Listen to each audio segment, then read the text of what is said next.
हमारे चैनल कामनी वाजपेयी की कहानियाँ में आपका बहुत बहुत स्वागत है। आइए सुनते हैं कहानी सजाए मौत। अजी सुनते हो, आज शांति का फोन आया था कानपुर से। हरीश घर के अंदर आते हुए बोले, अच्छा क्या खास बात है कोई? उसने अपने पति के हाथ में चाय का कप देते हुए कहा, हाँ बात तो खास ही है। उस समय उसकी तबीयत थोड़ी कम ठीक है। डॉक्टर को दिखाया तो पता चला है ट्यूमर है उसके पेट में। डॉक्टर उसे जल्दी ही ऑपरेशन की सलाह दे रहे हैं। बच्चे दोनों अभी छोटे हैं, उनकी देखभाल करने वाला कोई नहीं है और ऑपरेशन के बाद उसकी भी देखभाल करने वाला कोई नहीं है। इसलिए उसने मुझसे 2 महीने कानपुर आके रहने का आग्रह किया है।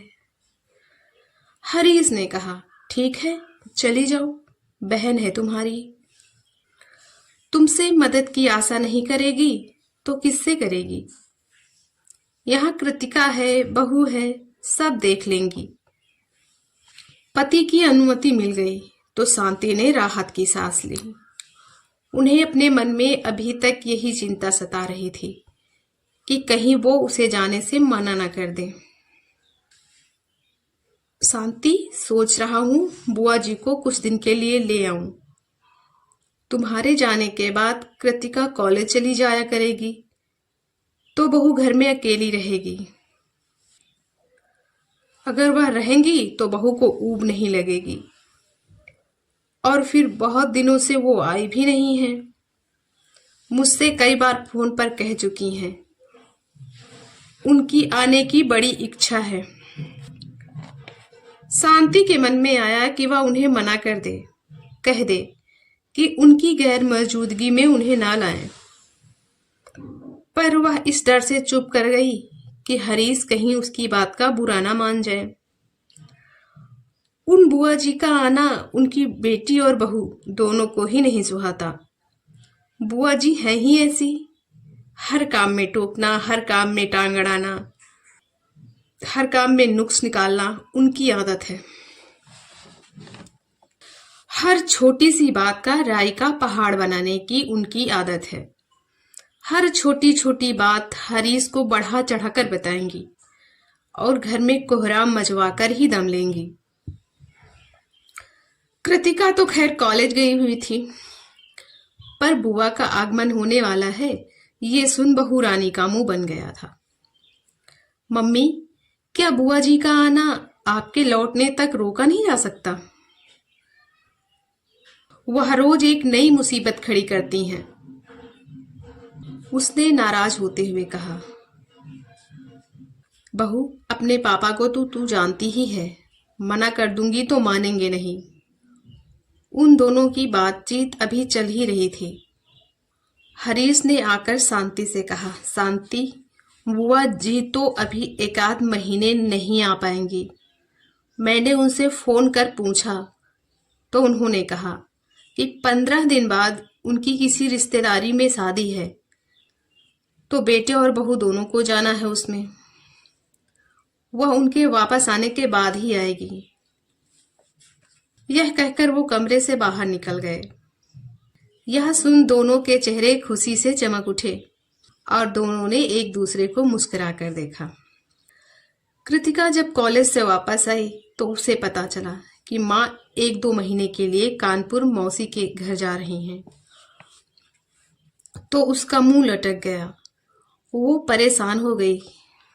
वह माँ के कमरे में पहुंची तो देखा माँ जाने के लिए अपना बैग पैक कर रही थी।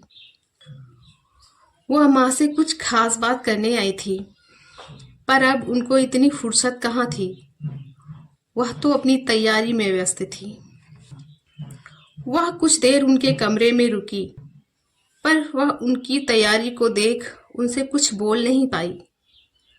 वह जैसे ही कमरे से जाने लगी, माँ ने उसे टोका, कोई काम था क्या बेटी? कृतिका ने जब माँ की तरफ पलट कर देखा तो उसकी पलकें भीगी हुई थी। अरे क्या हुआ, तू रो क्यों रही है? इतना सुनते ही वह सिसकने लगी। तो माँ उसके आंसू पोंछते हुए उसे सीने से लगाकर बोली, तू रोने क्यों लगी पगली? मैं मौसी के ठीक होते ही जल्दी से आ जाऊंगी। वह कुछ बोले, अपनी समस्या कहने के लिए माँ से अपनी हिम्मत जुटाए कि इससे पहले ही कमरे में उसके पापा आ गए। शांति, तुम सुबह जल्दी तैयार हो जाना, मैं तुम्हें कानपुर की बस में बैठाऊंगा। कृतिका अपनी इस समस्या को कैसे हल करे, उसकी समझ में नहीं आ रहा था। वह बड़ी हिम्मत करने के बाद अपनी माँ के कमरे में गई थी, पर उसे जो कहना था वह अनकहा ही रह गया। कृतिका अपनी की हुई गलती पर बहुत पछता रही थी, मगर अब ये गलती तो उससे हो ही गई थी। यह सोचते हुए उसका सिर दर्द से फटने लगा था कि वह माँ के चले जाने के बाद इस समस्या का समाधान कैसे कर पाएगी। माँ चाहे ये सब जानने के बाद उसे मारती, पीटती, गालियां देती, पर कम से कम उसकी समस्या का कोई हल तो निकालती। यह सब सोचते हुए रात बीत गई और कृतिका को नींद नहीं आई।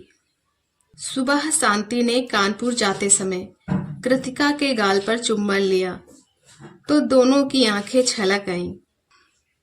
समय बीतता जा रहा था और कृतिका की समस्या भी बढ़ती ही जा रही थी। दुबली पतली कृतिका का शरीर कुछ भरा भरा सा दिखने लगा था। माँ का फोन आया। मौसी की तबीयत बेहतर हो गई थी और माँ ने कृतिका से अगले दिन ही आने को कहा था। कृतिका की जान में जान आ गई थी। चलो माँ आ जाएंगी तो कोई न कोई रास्ता निकाल ही लेंगी, पर होनी को तो कुछ और ही मंजूर था। उसकी माँ के आने से पहले ही हरीश की विधवा बुआ आ धमकी और वह कृतिका के लिए काल बन गई। उनकी पारखी नजरों ने जैसे ही कृतिका को देखा वह सब समझ गई। उन्होंने अपनी भरपूर नजर कृतिका के चेहरे पर डाली और फिर उसके पेट की तरफ देखती हुई धीरे से भुनभुनाई, पता नहीं कहां से मुंह काला कर आई है ये कलमुही। दोपहर से शाम और शाम से रात के 9 बज गए। उन्होंने इस विषय में किसी से कुछ नहीं कहा। खाना निपट गया, सब सोने के लिए अपने कमरे में जाने लगे। तभी हरीश के कमरे से आवाज आई, कृतिका। उस आवाज में इतनी कठोरता थी कि कृतिका दिल डर के मारे जोर जोर से धड़कने लगा। कृतिका कमरे में पहुंची तो उसके पापा की आंखें गुस्से से लाल हो गई थी और उसकी बुआ दादी की भी आंखें गुस्से से अंगार बरसा रही थी। उसके पापा ने उसके आते ही कमरे का दरवाजा बंद कर उसके गाल पर 3-4 थप्पड़ लगाए और बुआ दादी भी उसे गंदी गंदी गालियां सुनाए जा। फिर गुस्से में लाल पीले होते हुए उसके पापा दरवाजा खोल कमरे से बाहर निकल गए। कृतिका बहुत देर तक कमरे में पड़ी रोती रही। उसे माँ की बहुत याद आ रही। वह यह सोच सोच कर बहुत परेशान थी कि वह अब पापा का सामना सुबह कैसे कर पाएगी।